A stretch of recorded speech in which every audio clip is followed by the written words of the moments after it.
Nitti, D-City, what up, though? What it do? Good morning.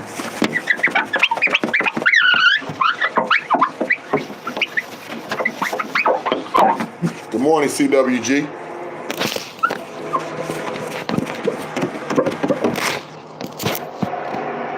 Hope all is blessed, all is feeling good and getting themselves together, getting their body together.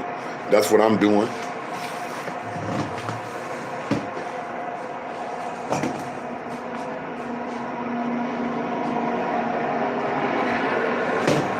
I really don't got too much to say. I just thought we'd kick it, you know what I'm saying? Like we do it. Nobody kick it like we do it, you know what I'm saying? So I just thought we'd just kick it. Nitti, baby, D-City.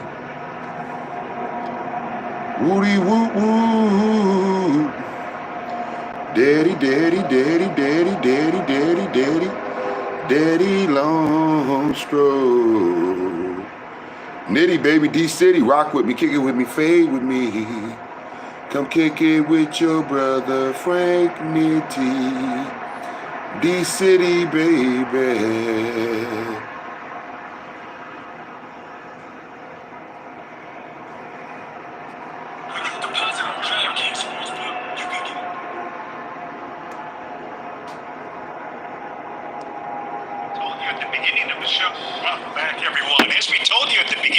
A man described by police as a local drug lord is headed to prison for decades. Just this week, Darren Southall reached a plea deal. WKRG News 5's Nicolette Schleisman rejoins us now live in the studio. Of the show, a man described by police as a local drug lord is headed to prison for decades. Just this week, Darren Southall reached a plea deal. WKRG News 5's Nicolette Schleisman rejoins us now live in the studio with more on this. Nicolette? Yeah, Rosanna, Mobile police say putting someone like Darren Southall behind bars is big news for this city. It's a great day in the city of Mobile to be able to have someone of this magnitude taking off the streets and taking out of the drug trade. Darren Southall will be off the streets after entering a plea deal. He faces anywhere from 30 to 35 years behind bars for his crimes. Having him take a plea with significant jail time associated with that plea means a lot to this community as a whole for somebody like him to not be able to be back on the street. Southall has a long criminal history dating back to the 1990s. Federal prosecutors labeled him a ringleader in a multi-state, multi-million-dollar drug organization since at least 2016. We are a major connect for where drugs are being transported from primarily, and oftentimes many of those drugs find their way into our community simply because we are a major thoroughfare for those drugs to make them their way to other places. Mobile police say his arrest will make an impact. Our hope and desire is that, one, not only do we cripple him in what he's been able to do, but maybe cripple any others that may be looking to come up and fill the void that's been created by him. With this plea, Southall admits he's accountable for 4,000 kilograms of cocaine, 24 kilograms of heroin, and he admits he took in about $24 million during the time of his operation. According to court documents, Southall did some of his business in Mobile, Mississippi, and Texas. We need to hold them accountable for the behavior because the drug trade typically drives other types of crime, burglaries, homicides, assaults. Now, his sentencing for this federal case is set for February 18th. Live in the studio, Nicolette Schleisman, WKRG News 5. Nitti, baby, D-City. How everybody doing today? I pray that everybody doing okay. You know, my family, my loved ones, my neighbors, people that just need a helping hand. So I hope the day go that way, you know. A blessed day for everybody, real talk though. Nitti, baby, D-City, baby. Rock with me, kick it with me, fade with me. Come kick it with your brother, Frank Nitti. D-City, baby.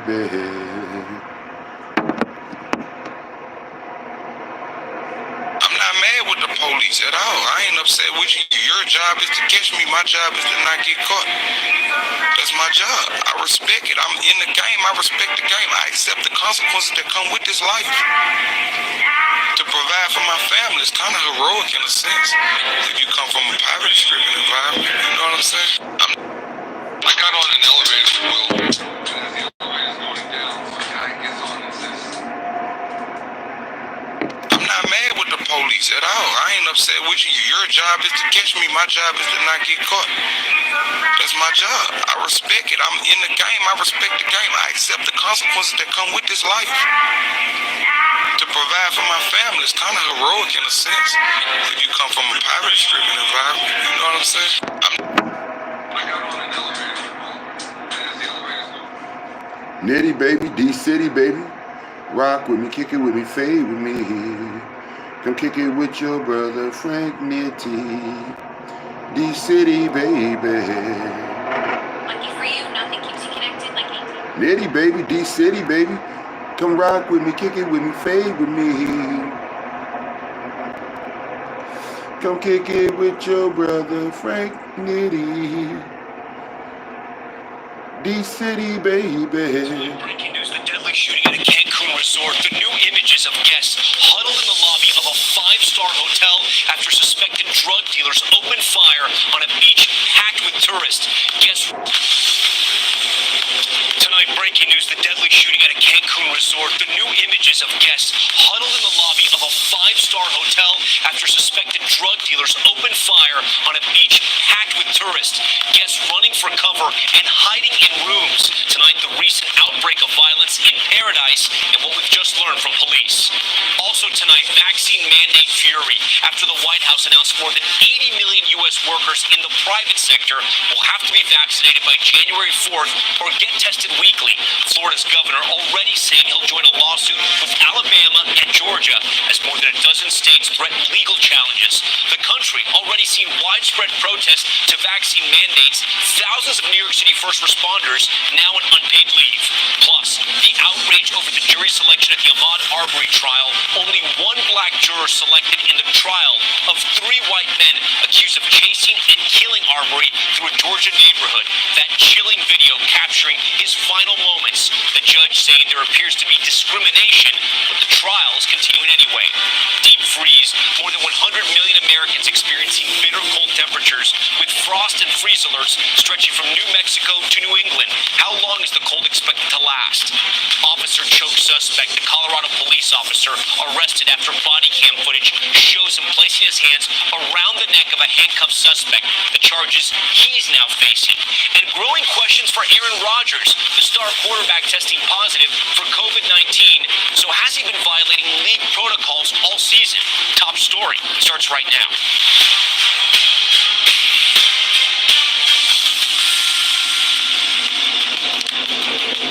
Good evening tonight from Los Angeles. I'm Tom Yamas. We begin top story with breaking news. A deadly shooting at a resort in Cancun. The new images just in. Check this out. Frightened tourists packed into the lobby of a Hyatt hotel after police say suspected drug dealers opened fire on the beach. Guests rushing inside with video showing several people hiding in the hotel's basement as well. Other guests barricading themselves inside of their rooms. You can see that right there. Police say two people who are presumed to be those drug dealers are dead. We have NBC News national correspondent Miguel Almaguer, who's live on set with us here at Top Story. So, Miguel, walk us through this. What is Mexico law enforcement saying right now? Well, Tom, it's still a developing situation, but here are some details that we do know tonight. We know the Attorney General in Mexico says there was an altercation between several drug dealers on a beach when shots were fired near the Hyatt Zia Riviera Cancun resort. A local news outlet is reporting at least 8 gunmen then entered the hotel carrying long guns. The commotion sent tourists scrambling, as you can imagine. Images coming into NBC News show some taking cover in the resort's corridors and later guests gathering in the hotel lobby, reuniting with family. Mexico's Secretary of Public Security says 2 people died, as you mentioned, both believed to be drug dealers. At this hour, it appears no tourists were injured, and the gunfire we believe, Tom, is over. And Miguel, one of the reasons why we're leading the broadcast with this, because one, it's very terrifying. A lot of Americans vacation there, but this is not new. There was a recent shooting where tourists were caught in the crossfire as well. Yeah, just a few weeks ago, Tom, and this is something that happens from time to time. Of course, Mexican police try to keep the strip of Cancun incredibly safe. That area depends on American tourists and tourists from all over the country, so it is an important area, and they have more security there tonight and tomorrow, Tom. Yeah, and then I have to ask you, what is the hotel exactly saying about all this? Because these resorts thrive on tourism. It's essentially the only industry in Cancun. The hotel statement's fairly limited, but what they're saying right now is that their guests are their top priority. Safety is their top priority. That's something they'll be addressing in the days to come. They're making the point that this shooting did not happen at the hotel, but that guests ran there for safety, Tom. All right, Miguel Almaguer leading us off tonight here on Top Story. Miguel, we thank you for that. All right, the other major headline we're talking about tonight, the swift backlash over a sweeping vaccine mandate. The Biden administration announcing that companies with more than 100 employees will have until January 4th to ensure that their workforce is fully vaccinated. Those who refuse will have to undergo weekly testing. The announcement met with fury.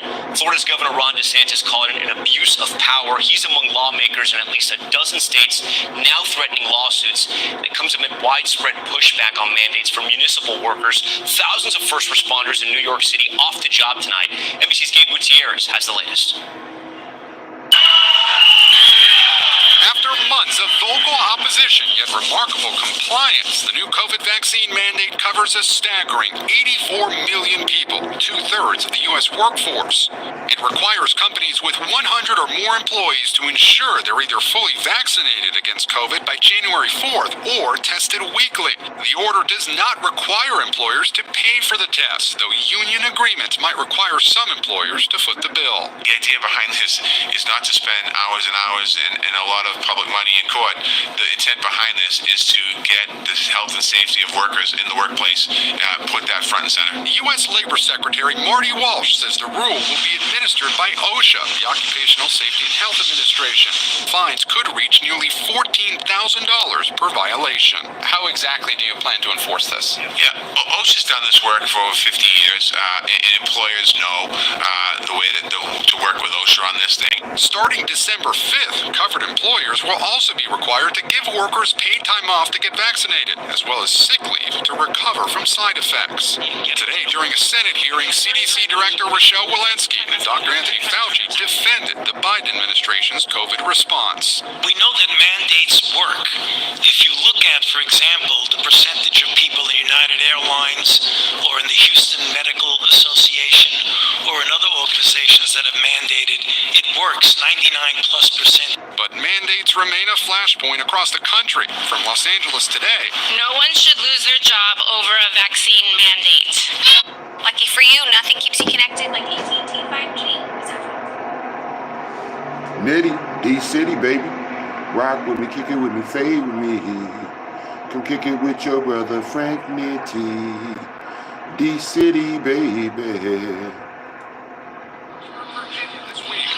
dozens of workers walked off the job. We would like to have the company actually sit down and talk and come to the table with clear, open, and honest communication. Tonight, some states are planning to sue the Biden administration over this latest mandate, after already doing so over a previous requirement for federal contractors. In Houston, Brian Felco is the CEO of a supply chain logistics company who's concerned about employees leaving in a tight labor market. I have real mixed emotions because on the one hand, I know that the vaccine is our one-way ticket out of the pandemic. And on the other, there's a certain reality of managing our employee bases and running our companies. And those two may be on a bit of a collision course. We're going to find out.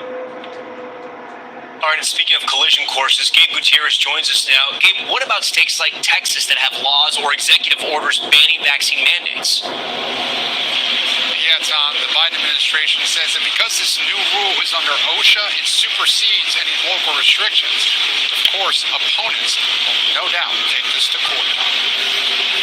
All right, Gabe Gutierrez live from New York for us tonight. Gabe, we thank you for that. We turn to politics now. New pressure on Democrats and more division over the president's massive spending bills. Both Democrats and Republicans now using this week's election results to support their arguments. Kristen Welker's at the White House with the latest for us tonight. After the dismal results for Democrats on Election Day, new urgency tonight on Capitol Hill. House Speaker Nancy Pelosi saying she wants a vote on President Biden's $2 multi-trillion-dollar spending plans by the end of this week. We're going to pass both bills, but in order to do so, we have to have votes for both bills, and that's where we are. Pelosi pressed by NBC's Garrett Hake on whether Democratic inaction was to blame for the Election Day debacle. Do you think Democrats were penalized for having not gotten these things done? There's no question. If we, the more results we can produce in a way that is people understand in their lives, the better it is. It comes after Republicans won stunning victories in Virginia, including for governor and lieutenant governor. And in deep blue New Jersey, the AP now projecting another surprising upset. The powerful Democratic State Senate President, hello, my name is Edward Durr. I'm running for New Jersey State Senate. Ousted by a truck driver for a furniture store who shot his campaign videos on his phone. Moderate Democratic Senator Joe Manchin arguing the Republican victories are a sign voters don't want to rush into more massive spending. People are concerned. They're concerned about inflation. They're concerned about the debt. No, we don't talk about it, but they are concerned. But progressives say the takeaway is just the opposite, that voters want them to go big. And now they're backing Pelosi's last-minute decision to put 4 weeks of paid family leave back into the president's social spending plan, despite the fact that Manchin has signaled opposition. Millions of women across the country are outraged that one man would say we're not going to do paid leave. But tonight, top Republicans argue the election was a rebuke of those Democratic proposals. It's the craziest thing I've ever seen. These people are governing like they have a mandate to radically remake the country. It's build back socialism. All right, Kristen Welker joins us now from the White House. Kristen, I want to go back to something we just saw in your story there, that announcement by Nancy Pelosi that paid family leave is back in this massive spending package, with Joe Manchin still opposing it. So walk our viewers through what exactly the Democrats think is going to happen. Well, they are going to try to pressure Joe Manchin, the sole holdout, to back paid family leave. But even if he doesn't, Tom, the fact that they have put it in this House package could politically benefit those House Democrats that supported it. And also tonight, top House Democrats are trying to secure the votes to pass both bills. But some moderates remain hesitant. We've learned President Biden is making phone calls to try to win over those holdouts. Tom. NBC Chief White House Correspondent Kristen Welker for us tonight. Kristen, thank you. We turn now to the Ahmaud Arbery murder trial. 3 white men in Georgia accused of murdering a black jogger last year. The case now facing even more controversy because only one of the 12 jurors seated is black. NBC's Ron Allen is on the ground in Georgia. Tonight, passion running high in the community where Ahmaud Arbery was shot and killed almost 2 years ago. Anger, only one black juror was selected to decide a case that Arbery's family supporters have called a modern-day lynching. It was very disturbing to find out that we had one African-American versus 11 whites. Do you still think you'll get justice? I do think with the evidence that the state has, that we will get justice for Ahmaud.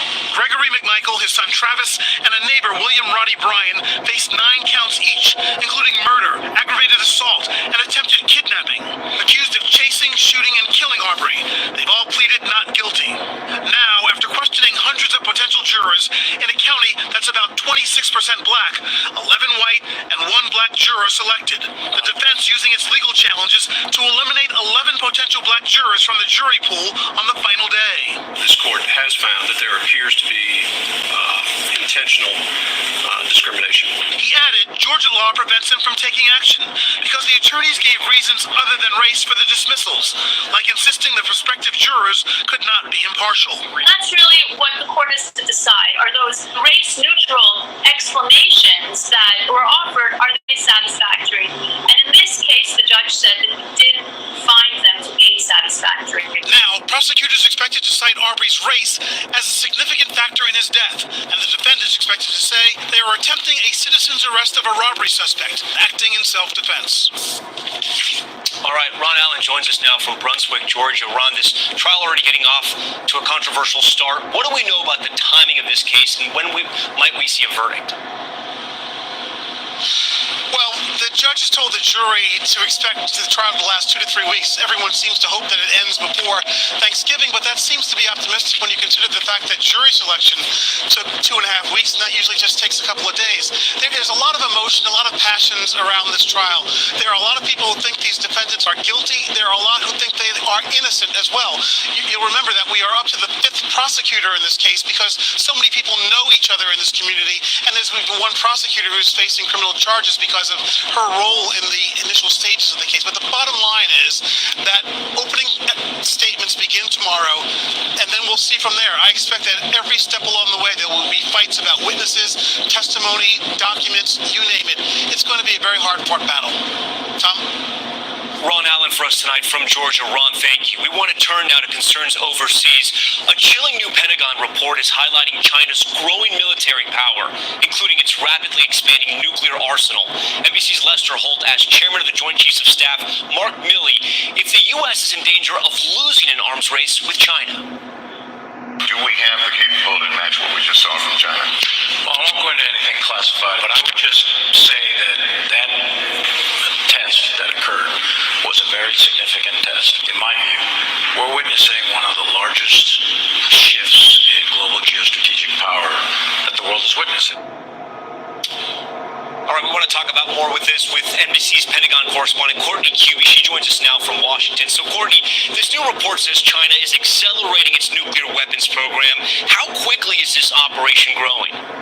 So this is an annual report, and just for perspective, last year's report at the same time said that China had somewhere in the neighborhood of about 200 nuclear warheads, and it projected that over the next decade, they would roughly double that number, so somewhere around 400. Well, just 1 year later, the same report says that, in fact, China could have 700 nuclear warheads by 2027, and by the end of this decade, they could have somewhere around 1,000. So a significant increase in how fast they are producing, expected to be able to potentially field nuclear warheads. Beyond that, though, Tom, the report also warned about China's intercontinental ballistic missile capabilities, saying that they are really growing both their arsenal and the ability to fire those and actually carry out ICBM tests and potentially launches. Now, this, of course, all comes on the heels of the U.S. military acknowledging that China tested a hypersonic missile over the summer, one that flew extremely fast and extremely far, Tom. Yeah, so Courtney, so how much should we be worried sort of China ramping up this arms race? And I know you've talked about the hypersonic missile just now and how dangerous it is. Yeah, that's right. So what was so different about this test was just how far this hypersonic went. It's not a surprise that China has these hypersonics. We've known that. And the reality is the U.S. is also trying to field a hypersonic missile. But what's so concerning, and what we heard from the chairman of the Joint Chiefs earlier with our colleague Lester Holt yesterday, was that China seems to be pulling out ahead of the United States. They are really making rapid advances in their hypersonic technology. And not just that, General Milley also warned about their artificial intelligence and other technology and said, look, the United States needs to catch up, or the U.S. will be behind China in the coming decade. Tom? All right, Courtney Cubey at the Pentagon tonight for us. Courtney, thank you. We are also tracking the weather tonight. The deep freeze sweeping across the country. Tens of millions in the path of frigid temperatures. Record snowfall in the Great Lakes and torrential rain in the south. Plus towns facing snowplow driver shortages as the winter gets underway. Jack Brewster reports.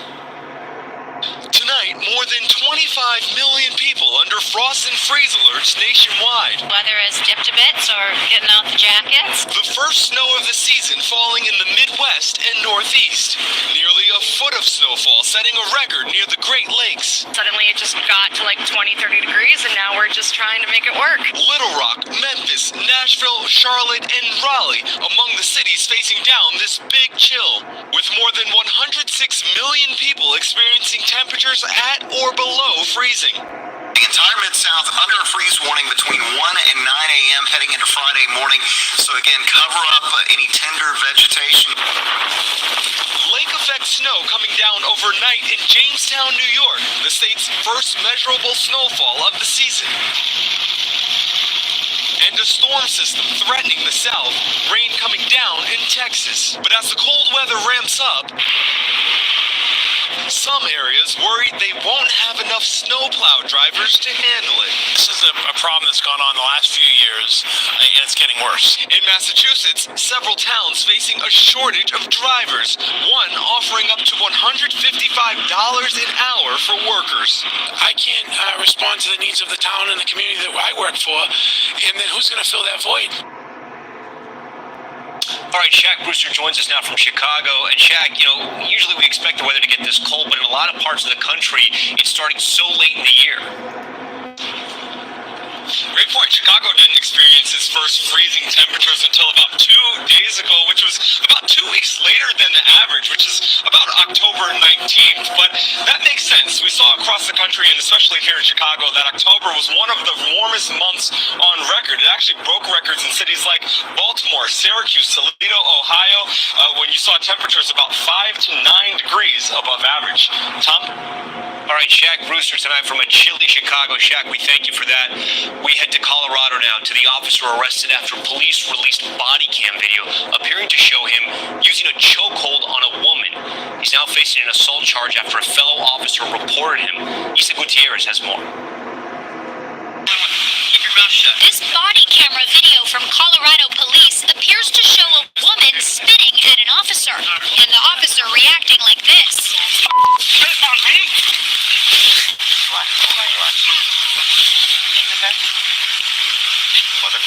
Now that officer is facing a second-degree assault charge after a sergeant reported him. This happened in Sheridan, Colorado back in September, where a new state law requires police officers to intervene when others use excessive force and to report such incidents. The law is part of a police accountability bill that was passed last year in the month after George Floyd's murder in Minnesota. I'm proud to see law enforcement officers stepping up, speaking out, and saying, you know what?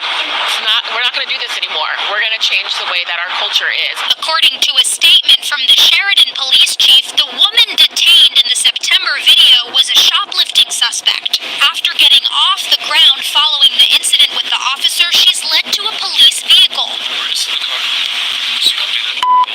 Later, you can hear police talking about her condition. Complaining of injury. When she went to my head.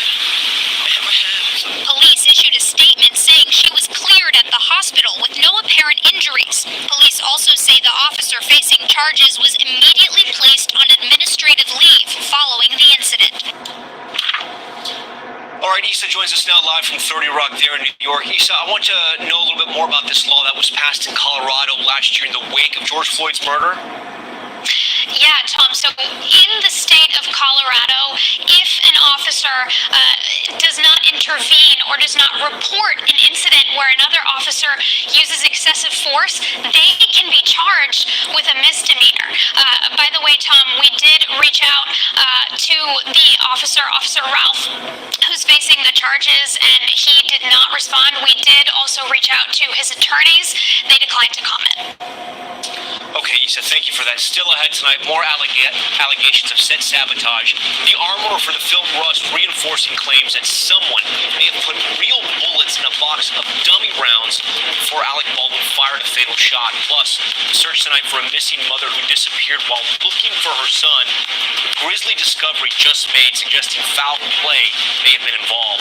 And Aaron Rodgers sidelined after reportedly testing positive for COVID-19. So the question is tonight, was he unvaccinated, and has he been violating the league's protocols all season? Stay with us.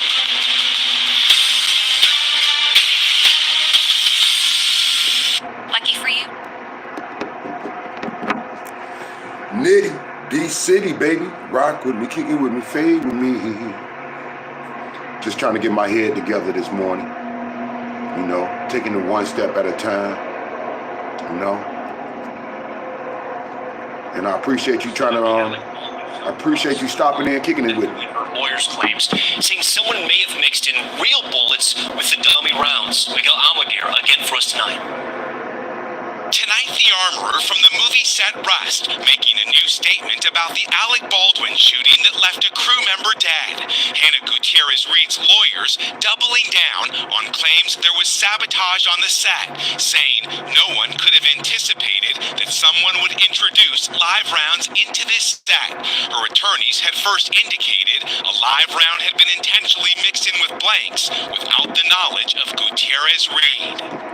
Are you suggesting that this is a case of sabotage? The answer is conclusively and unequivocally yes. Investigators are not addressing the new allegations of sabotage, but Tom asked the district attorney what theories they were pursuing in the death of Helena Hutchins. Is this simply a case that possibly one live round got mixed in with either dummies or blanks? Is that what cost Helena her life?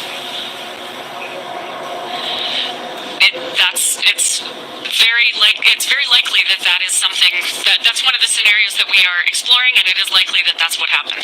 Attorneys for Gutierrez-Reed first stating the revolver and ammunition were left unattended for 2 hours, later clarifying it was 5 to 10 minutes, but they do hold to their assertion that crew members who walked off the job the morning of the accident had a motive to tamper with the rounds. Attorneys for the 24-year-old armorer who's in charge of weapons on the set saying, I believe that somebody who would do that would want to sabotage the set, want to prove a point. Camera operator Lane Looper says he and others walked because the set of Rust was unsafe. What do you make of those allegations? I mean, I find them to be incredibly irresponsible allegations and slanderous. He blames corner cutting for the death of Helena Hutchins, which the production company called patently false.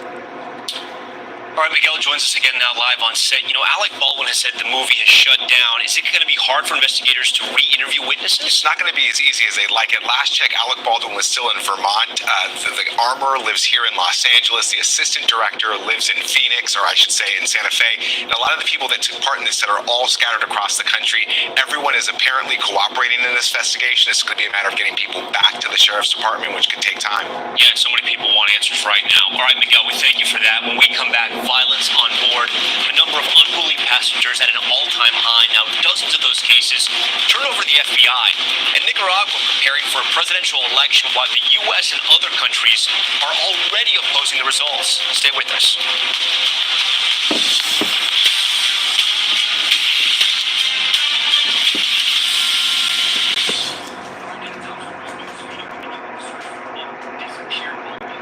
Missing son. Glenda Parton was Nitti, baby, D-City.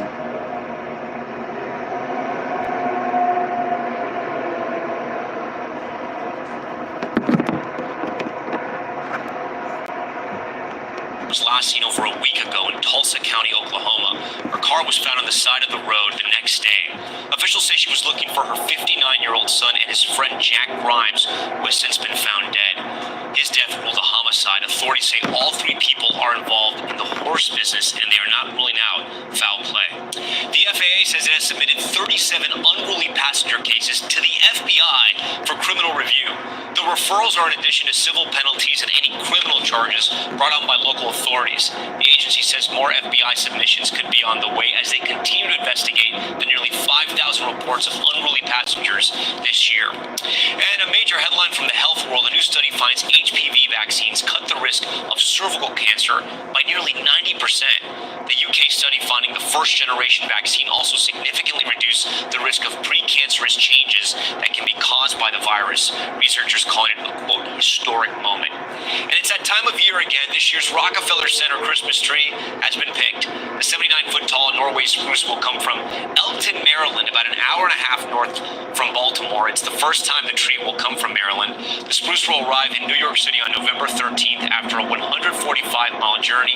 Its 50,000 LED lights will be lit up on December 1st, and you can watch all of that on NBC. Turning now to a major headline in the sports world, Packers quarterback Aaron Rodgers benched this week after reportedly testing positive for COVID. Questions now mounting about whether the quarterback was ever vaccinated and if he's been violating NFL protocols. NBC News correspondent Mara Barrett reports. Tonight, Wednesday, new questions swirling over NFL star Aaron Rodgers about whether he broke the league's COVID rules. The quarterback sidelined this week after multiple reports that he tested positive for COVID-19. He was asked directly whether he had gotten the vaccine before the season began. Are you vaccinated, and what's your stance on vaccinations? Yeah, I've been immunized. There's a lot of conversation around it, around the league, and a lot of guys who have made statements, and I've made statements, owners who made statements. There's guys on the team that haven't been vaccinated. I think it's a personal decision. I'm not going to judge those guys. But ESPN reports the NFL has been treating Rodgers as unvaccinated since the beginning of the season. Rodgers has not returned NBC's request for comment. By the NFL saying he is out for this game, that was the code word for the fact that he has not been vaccinated. The Green Bay Packers announced the quarterback cannot play this Sunday because of NFL COVID protocol guidelines, which means he'll sit out for 10 days. I went, wait, they're calling him out already? And that's when I started to go, wait, does that mean he's not vaccinated? The NFL does not require players or coaches to be vaccinated, but if a player does not get a shot, NFL protocol says those players must wear masks inside team facilities, get tested daily, and wait 10 days before returning to play after a positive test. Final score and also. But if Rodgers is unvaccinated, he seems in violation of rules. He's been without a mask at press conferences and also on the sidelines at games. If he is found to have violated these policies, will he face any consequences from either the team or the NFL? He will face some financial consequences, but they're not severe. He can be fined $14,000, and that players can be fined up to $50,000 for these transgressions. The NFL released a statement late Wednesday saying the primary responsibility for enforcement of the COVID protocols within club facilities rests with each club. The league is aware of the current situation in Green Bay and will be reviewing with the Packers. The team quiet tonight after reporters pressed the head coach on Rodgers' initial comment about being immunized. Do you feel like a goal like that might be seen as misleading to fans? It's a great question for Aaron. I'm not going to comment on it. Maura Barrett joins us now from New York. Maura, I don't know if there's a better term to use, but the coach there clearly punting when asked if Aaron Rodgers was indeed vaccinated. So I have to ask you, he used that word immunized. What can we read into this? Well, immunized and vaccinated can have slightly different definitions, right? So vaccinated means that a vaccine was involved, but immunized means that he could believe that he became immune a different way. And so I say this because ESPN reported that Rodgers had pursued an alternative treatment and petitioned the NFL to recognize him as vaccinated because of that treatment, but the NFL reportedly refused. Tom. All right, Maura Barrett for us tonight. Maura, thank you for that. Now to the latest in that high-profile trial of Elizabeth Holmes. Tonight, her 2018 deposition tapes just obtained by CNBC. The disgraced Theranos founder hardly answering questions, but at one point calling herself the ultimate decision-maker. CNBC's Yasmin Quorum has details.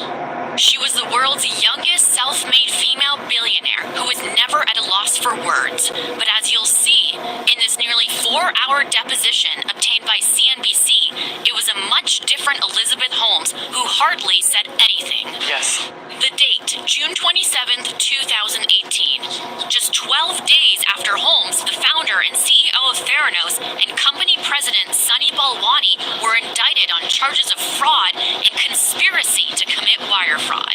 Both have pleaded not guilty. No. Listen as Holmes repeatedly takes the fifth on advice of counsel while being deposed by an attorney representing late-stage Theranos investors who sued her, the company, and Balwani. Are you going to follow his instruction not to answer? Yes, I'm going to follow my counsel's instruction. I'm going to follow my counsel's instructions. Following his instruction. Same response. Holmes won't even acknowledge that it's her when shown an appearance on CNBC's Mad Money. She recognized you on that video. That investor lawsuit ended with a confidential settlement.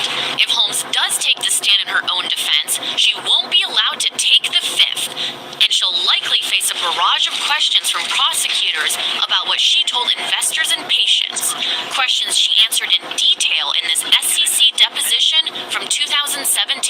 Did you ever tell investors or potential investors in 2013 or 2014 that Theranos had developed proprietary devices that could conduct all of the blood tests that a central lab could conduct using a few drops of blood, and that those devices were ready for patient testing? I don't know that we said it in those words, but generally that was what we were working to do with Minilab going into the FDA in that time frame. Holmes's defense has signaled it's Balwani, her ex-boyfriend, who's to blame, which he strongly denies. But in 2017, Holmes is seen acknowledging that at the end of the day, she was the one in charge. Okay, but were you the decision maker on behalf of Theranos, and did you sign the Walgreens contract or the amendment? I did. I signed many of the Walgreens agreements. I don't know if I signed all of them. And yes, I mean, I'm the CEO. I'm the ultimate decision maker for the company. Lucky for you, nothing keeps you connected like AT&T 5G. Nitti, baby, D-City. Rock with me, kick it with me, fade with me. Come kick it with your brother, Frank Nitti. D-City, baby. All right, Yasmin Corum joins us now from outside the courthouse there in San Jose. So, Yasmin, I guess the big question at this point and what everyone really wants to know, will Holmes take the stand? Well, attorneys for Holmes did not respond to our request for comment on these tapes or whether she'll testify.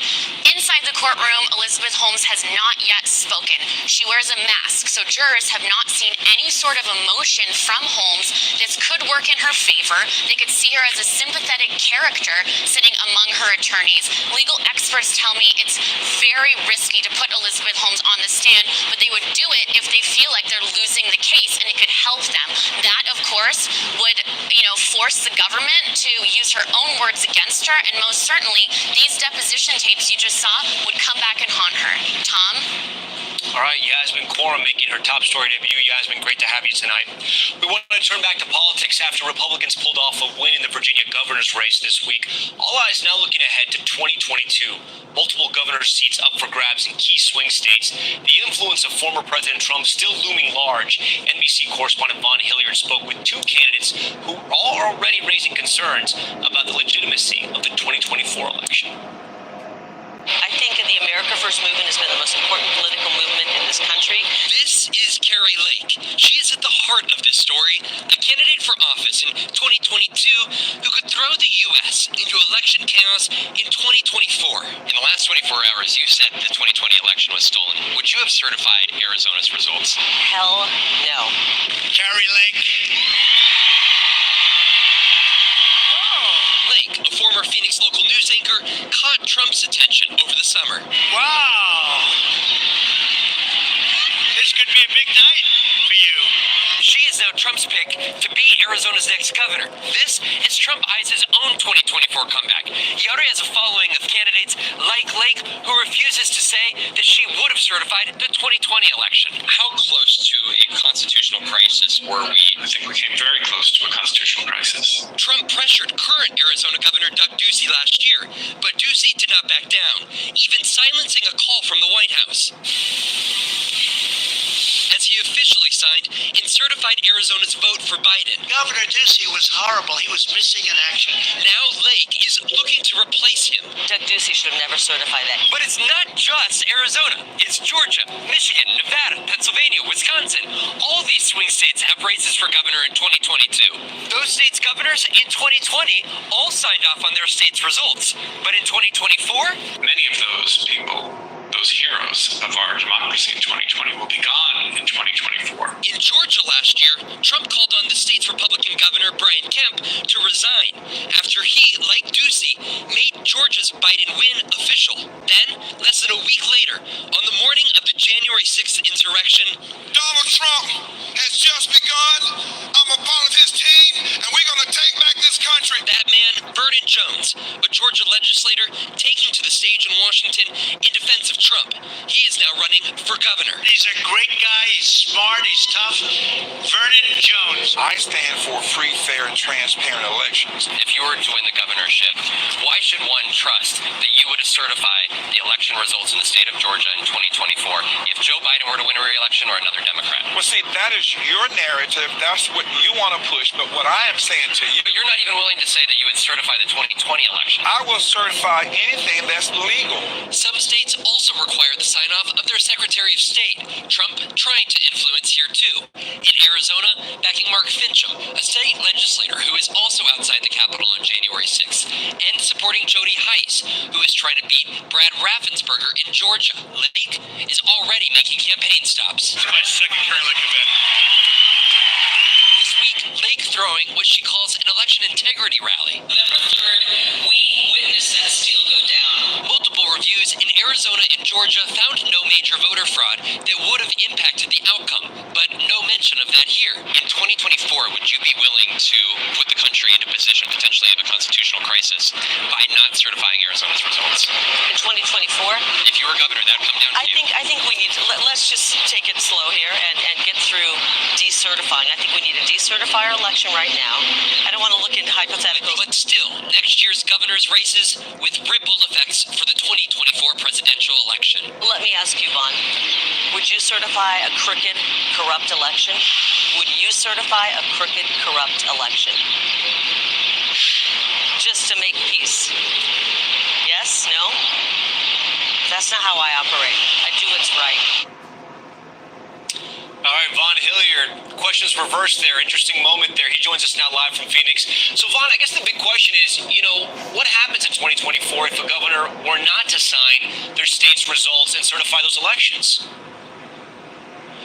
Exactly, Tom. That's where it gets murky. I was talking with Adab Nodi. He's the legal director of the Campaign Legal Center, and he said, look explicitly at state statute. In Georgia and Arizona, it says right there that a governor and other statewide officials shall sign and certify their election results. But what if the governor or secretary of state doesn't? Well, that's where it becomes murky. We're also going to be looking, Tom, though, at the county level over the next year. Those county officials are also responsible for certifying their county results. This is going to be a major conversation ahead of those 2022 midterms. Tom? All right, Vaughn Hilliard with a great political report there from Arizona tonight. Vaughn, we appreciate it. Now to Top Stories Global Watch. And we begin with Russia saying it is tracking a U.S. Navy ship that has entered the Black Sea. The Navy says the USS Mount Whitney is in the region to conduct routine maritime operations with NATO alliances. It comes 2 days after Russia conducted a series of air defense drills and practiced destroying enemy targets in the Black Sea. The Kremlin severed ties with NATO last month. A German charity says it rescued more than 800 migrants from the Mediterranean Sea. The rescue ship was already carrying 400 migrants when it picked up another 400 people from a sinking boat. Several people without life jackets also pulled from the water. The charity is accusing Malta of ignoring the ship's distress call. No word on where the migrants are from, but the area has seen an uptick of people fleeing Libya and Tunisia. And millions of people around the world are celebrating Diwali. Massive crowds seen in countries across Southeast Asia during the multi-day Festival of Lights. Observers illuminate oil lamps or candles to symbolize the triumph of light over darkness. In India, however, officials are urging people to be cautious of large gatherings over coronavirus concerns. Now to the Americas, a look at the stories coming out of the U.S. and across Latin America. Tonight we take you to Nicaragua as it braces for a presidential election that world leaders are calling into question. Long-term President Daniel Ortega has cracked down on opposition as his country reels from economic turmoil and political violence. It's the presidential election already being called into question. Nicaragua's President Daniel Ortega seeking a fourth consecutive term. If he wins, he'll be the longest-serving ruler in the Americas. His wife is vice president.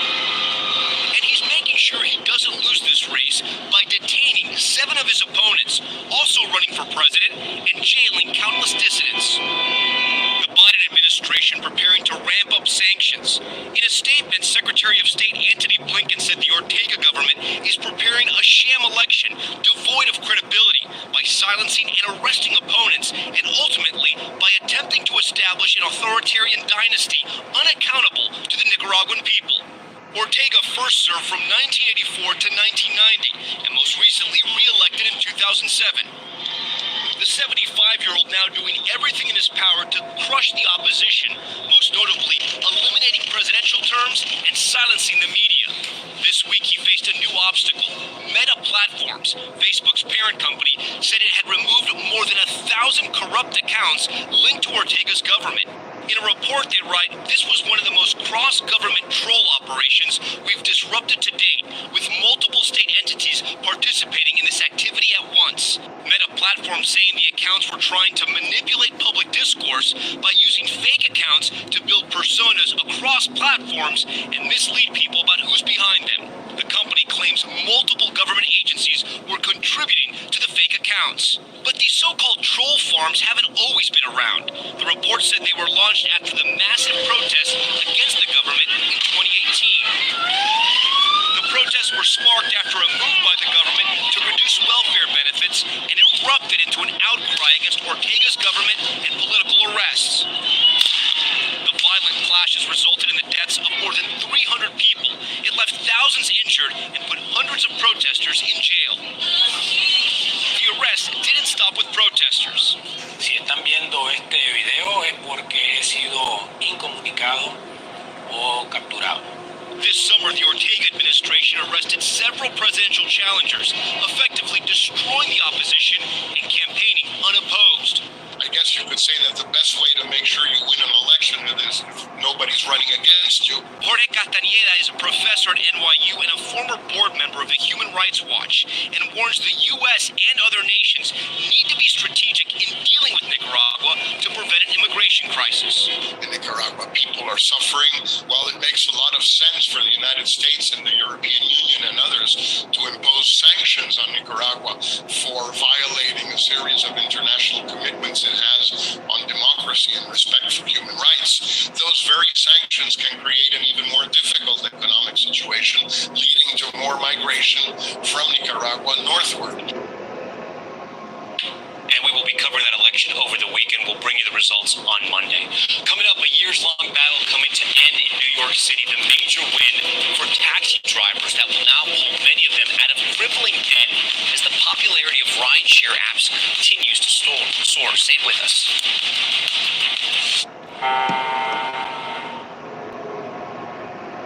Nitti, D-City, appreciate you rocking with me, fading with me, kicking it with me, chilling with me this morning.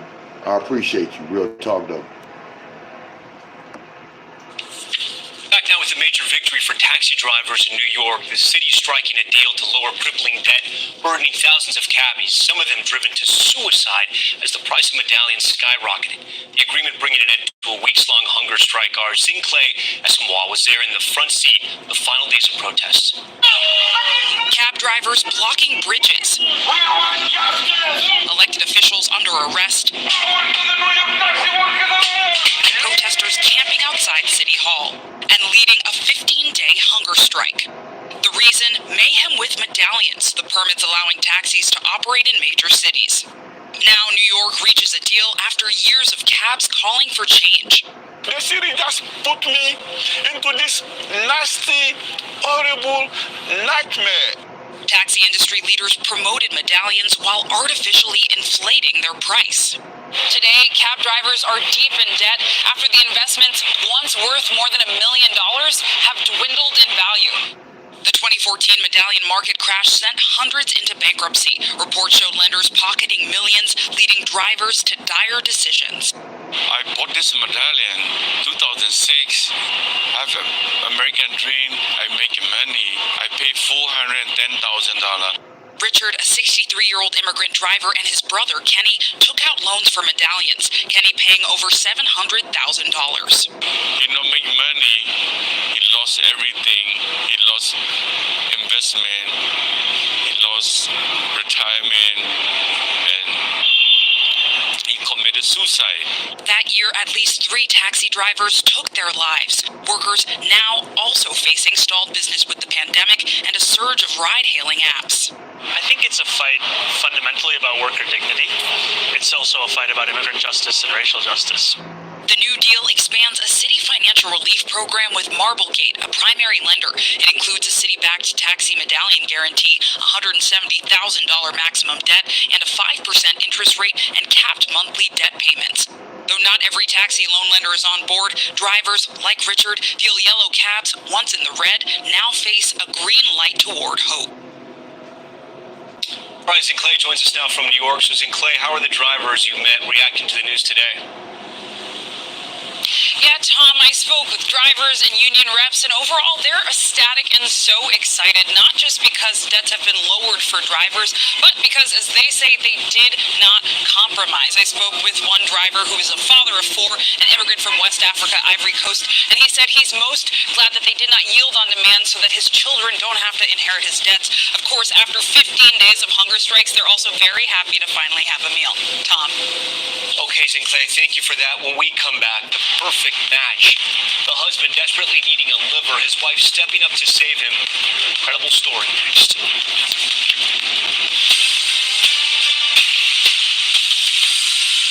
All right, finally tonight, the gift of life. One Washington man saved by a live liver transplant from his wife. The couple discovering they were a rare match for the surgery, now sharing their story with us.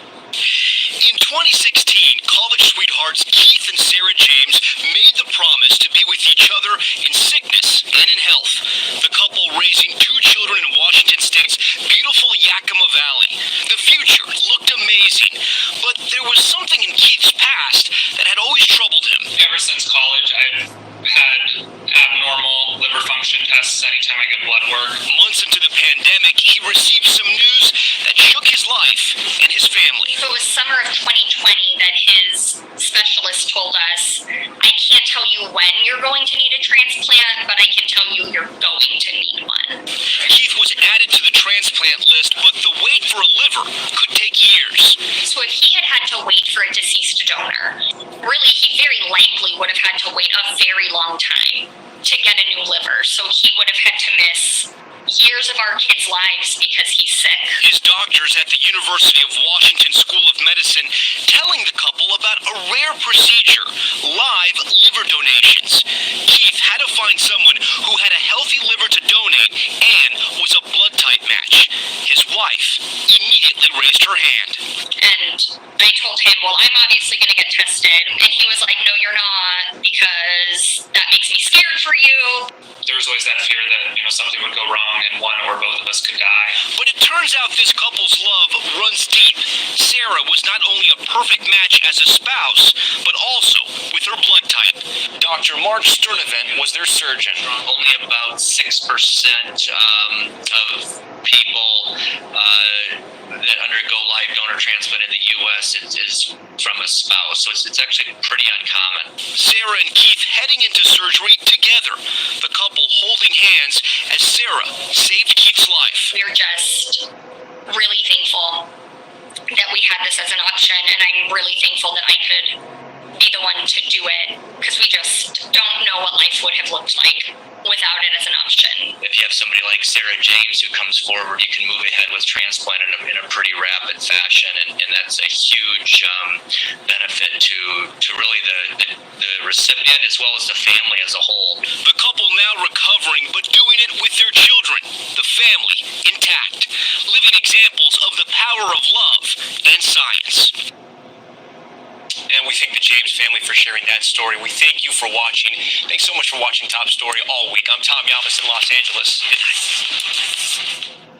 Good night. Nitti, D-City, you already know how we get it.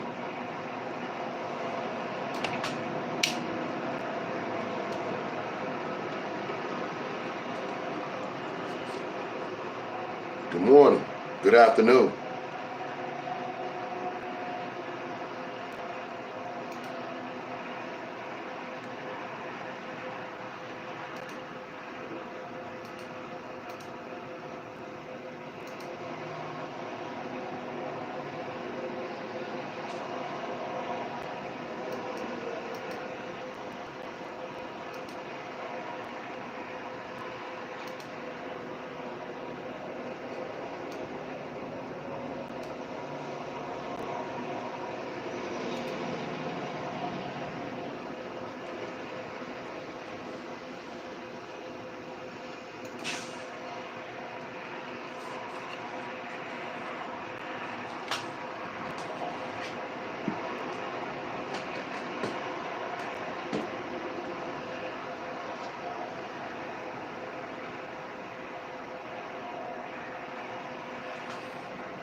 trunk and set it afire.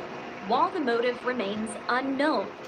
Road last night when her family says someone shot at her. Now, she is okay, but shaken up, and her family is hoping someone will come forward with information. I am hysterical and mad about it. Erica Irby Locker says her mom was driving home when someone started shooting. Somebody started shooting her car up on her side. They shot 5 times. They could have killed her. When the victim made it home, Locker says her mom's car was then set on fire. The neighbors across the street said that they seen a white car, a young girl jump out of a white, they said it was a Kia. Jump out of a white Kia, they say, and pour gas on the back of her trunk and set it afire. While the motive remains unknown, the family can't help but point out the timing.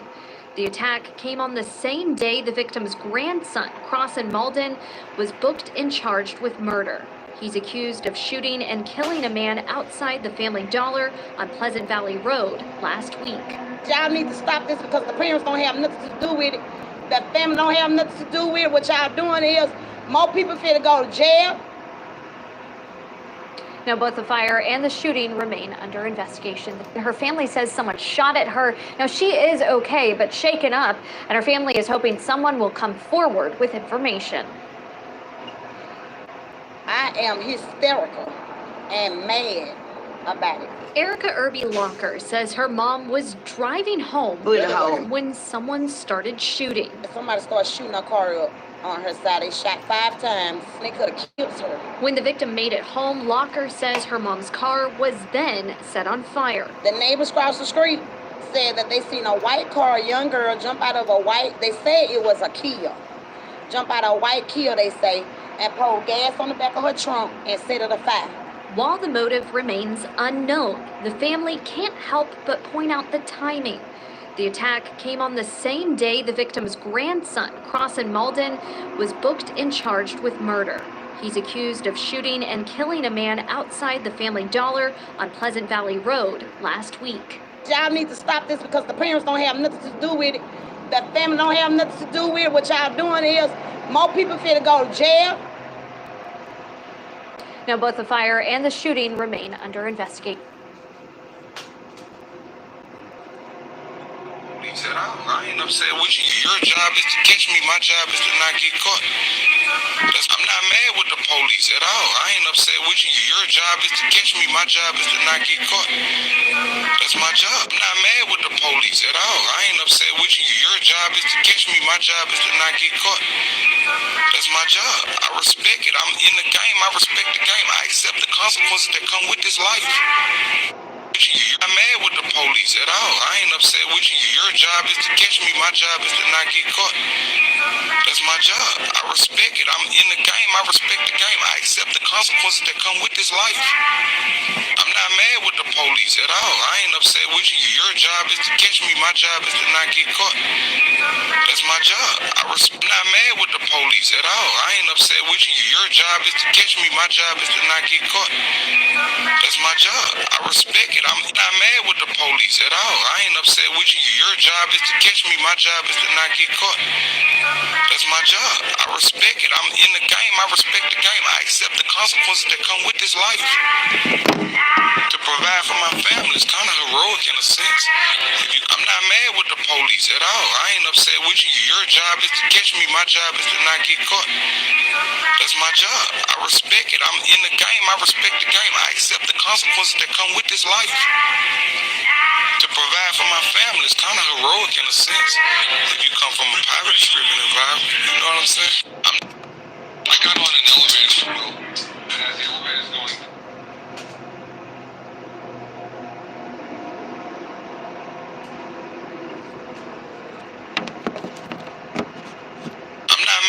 Police at all. I ain't upset with you. Your job is to catch me. My job is to not get caught. That's my job. I respect it. I'm in the game. I respect the game. I accept the consequences that come with this life. To provide for my family is kind of heroic in a sense. If you come from a poverty-stricken environment, you know what I'm saying?